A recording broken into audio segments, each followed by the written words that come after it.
Crépuscule a fait halte chez moi la maladie. J'ai cru qu'elle portait en elle la guérison de mon amour irrésistible. 2 fois plus forte est devenue mon affliction. Ô ces 2 tyrans débiles qui me gouvernent à leur guise, sentiments restés à l'heure de l'enfance, affection tenue en lisière.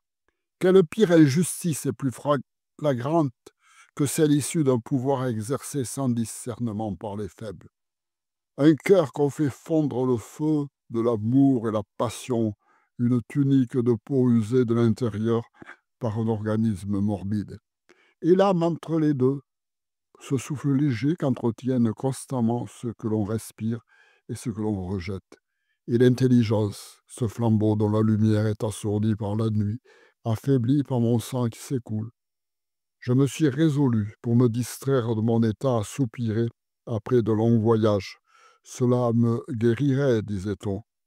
Si là-bas l'air plus doux vient à guérir mon corps, ce climat pourra-t-il apaiser les feux qui me brûlent? La beauté du lieu pourra-t-elle retenir l'âme sur le point de s'échapper? L'éloignement est-il un moyen propre à garder une âme? Parcourir les pays me semble un jeu futile. Ma fuite, cette quête de la guérison est une seconde maladie qui s'ajoute à la première. Seul je suis avec ma passion, seul avec ma tristesse, seul avec ma peine.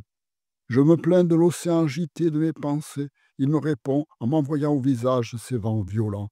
Je fais halte sur un rocher et je souhaite en vain accueillir un cœur, dur comme la roche. Sur cette roche déferlent des vagues semblables à celles de mes contrariétés, la broyant comme la maladie broie chacun de ses membres. Et l'océan sans fin se heurte aux mêmes limites, resserré dans sa tristesse, comme mon mal dans ma poitrine, à l'heure ou bien le soir. Une affliction profonde monte, noyant en moi toute vie, venue de mes entrailles, obscurcissant mes yeux. L'horizon au loin se ternit de poussière, et ses paupières saignent. Puis il ferme les yeux, et les haines secrètes et les compromissions qu'il nous laisse en partage, pauvre coucher de soleil. Que de larmes contient-il, celle de l'assoiffé d'amour et celle de l'hypocrite? N'est-il pas l'agonie du jour, l'écoulement du soleil, deuil de la lumière rayonnante? N'est-il pas l'anéantissement qui précède la certitude, la résurrection qui annonce le doute, l'âme qui déjoue les mailles de la cuirasse obscure? N'est-il pas l'effacement de l'existence quotidienne, la disparition de toute connaissance des choses, jusqu'à ce que la lumière vienne leur apporter son renouveau, tandis que le soleil revenu simule la résurrection attendue? Je me suis rappelé ton souvenir, ô ma bien-aimée, alors que le jour faisait ses adieux, que le cœur hésitait entre la crainte et l'espérance, et que mes désirs apparaissaient devant mes regards blessés, tachés de sang comme les nuages qui me dévisagent là-bas au couchant. Les larmes en scintillant coulent de mes yeux, illuminés par des rayons en gloire qui défaillent au loin. Le soleil, dans sa sollicitude, laisse s'épandre l'argent, pur de serrer par-dessus les coquillages rougis, impatient de noyer la paille obscure des apparences. Il a glissé entre 2 nuages pour rejoindre l'horizon, distillant des larmes de sang.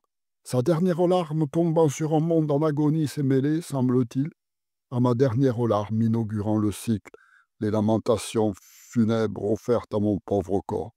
Ainsi je me suis familiarisé avec mon dernier jour qui s'en va, et c'est dans le miroir que m'est offerte l'image de mon crépuscule.